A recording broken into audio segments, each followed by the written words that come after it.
Well, this is today's nutrition game, and we're talking about how much fat are in these common fast food items, as well as these healthy alternatives we have in the back. So, what's the first thing that comes to mind when you think of fat? I have to say heart attacks, gaining that weight back, and junk food.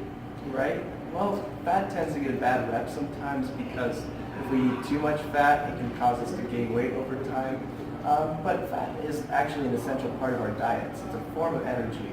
So it also helps us absorb certain fat-soluble vitamins as well.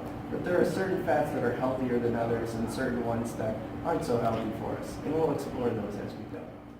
Okay, Leslie, so here we have some pre-measured fat containers. Each of these small containers has about 4 teaspoons of fat or 36 calories worth of just fat alone. So you can kind of see that right here, Nasty Crisco. And I'm going to see if you can match up the one with the least amount of fat from these fast food items. We have French fries, chicken nuggets, pizza, hot dog, ice cream, and this Wendy's chicken Caesar salad. So see if you can guess which one has the least amount of fat and which one has the most amount of fat. 11 teaspoons. Wow, okay. Well, I think hot dogs are pretty bad, so I'm going to go with 11 teaspoons for that one. Okay. And, I mean, how bad can a salad be? I mean, I've heard about dressing, but I think I'm going to go with 2 teaspoons for salad. 2 teaspoons for the salad. Okay, so big reveal. This might surprise you. So the one with the least amount of fat from these fast food items is actually going to be this slice of pizza. So if we flip it over here on the back, it says it has 7 grams of fat on the side, but that's just one small slice of pizza. I don't know if you're anything like me, but I typically eat about 3 of those, and that's a lot of saturated fat, which isn't the best kind of fat for us. The one that actually has the most amount of fat might be surprising to you, and that's the Wendy's chicken Caesar salad. It's easy to think because there's a lot of cheese in there, some breaded fried chicken, and a pretty heavy dressing. So when you normally think of salad, you might think healthy, but that's not necessarily always the case. Kind of surprising. So let's flip over some of these and see if we can actually...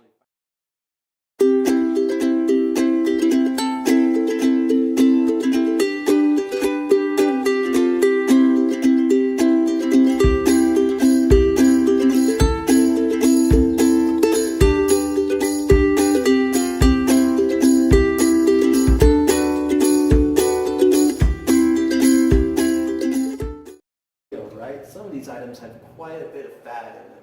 So why do you really think some of these items have a lot of fat? Well, they sure taste really good. Yeah, some of them might taste good, but usually there's some component in the food that makes them high in fat. Like a lot of them, if there's cheese in them, they're pretty high in fat. If there's sauces like a dressing or a ranch, might make them high in fat. Or if they're heavily breaded or fried, and have anything like ice cream, that can also make them pretty high in fat as well. So, since we have all these unhealthy items up here, can you think of any other items that might actually have healthy fats in them? I know olive oil is supposed to be good.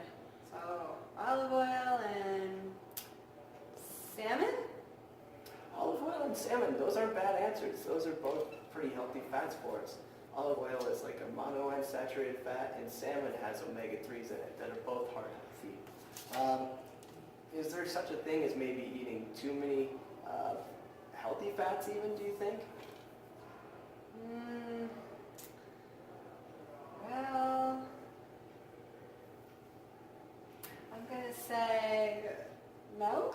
Well, that's a tough question, right? Because as long as we're getting a balance of calories, we're doing okay. But it's easy to get too many calories from fat in general, even if they are healthy fat. And those calories can lead to weight gain and other health problems over the long term. So Leslie, what kinds of fats do you think are the less healthy fats? I'd say butter and fried chicken. Well, you did point out 2 kinds of fats that are probably less healthy for us.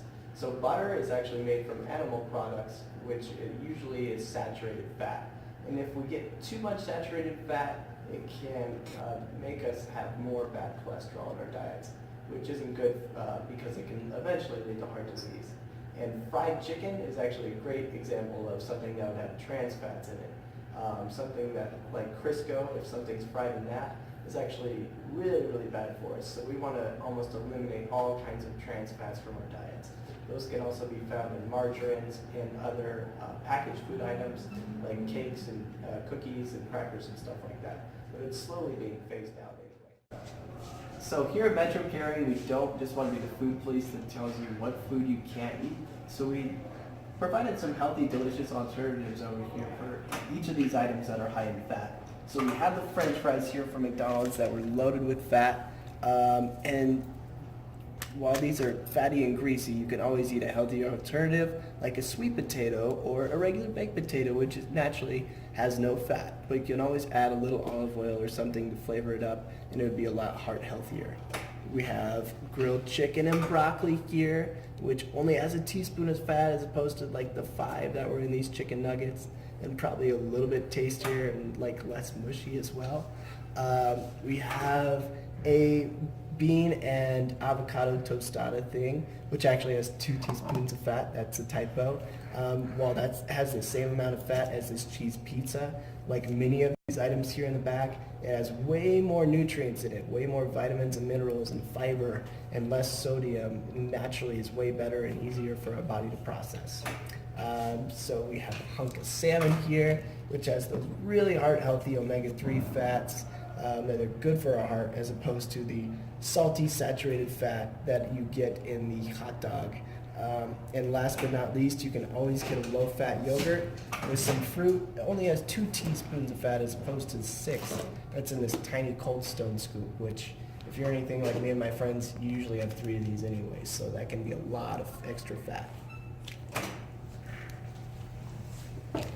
Oh, and then we have our homemade salad here in the back.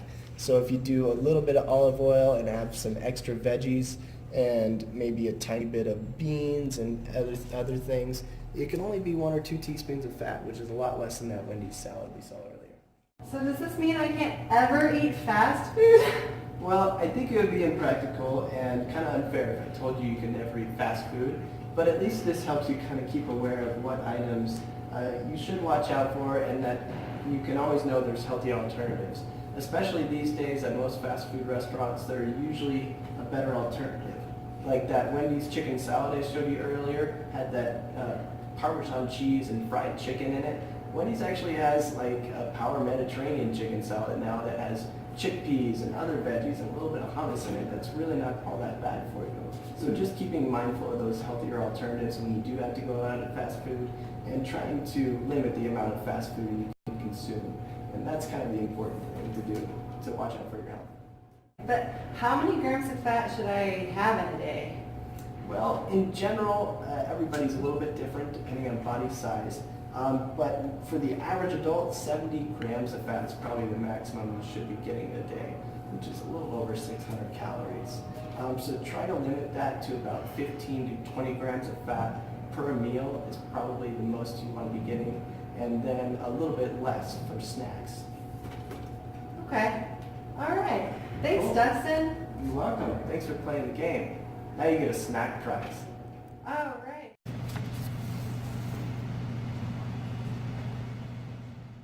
So does this mean I can't ever eat fast food? Yes, Leslie, this means you can never actually eat fast food again.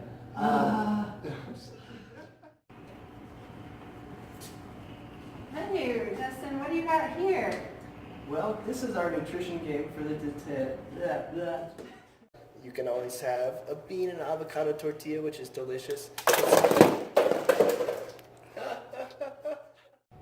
Fun fact, potatoes that are in the shape of a heart are actually more heart healthy.